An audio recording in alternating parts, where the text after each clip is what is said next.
Pak De apa aku kudu maca LC ben bojoku setia? Ora perlu, Mbok De. Tenan ora perlu. Kowe arepe maca LC model piye?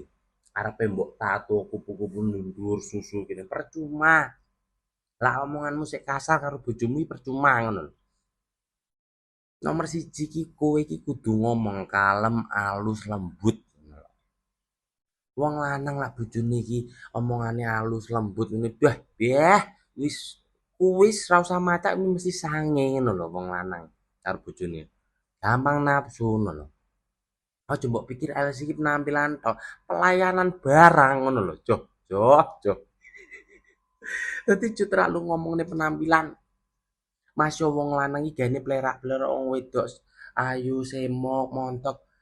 Tapi iki wong lanang duwe utak ngono lho.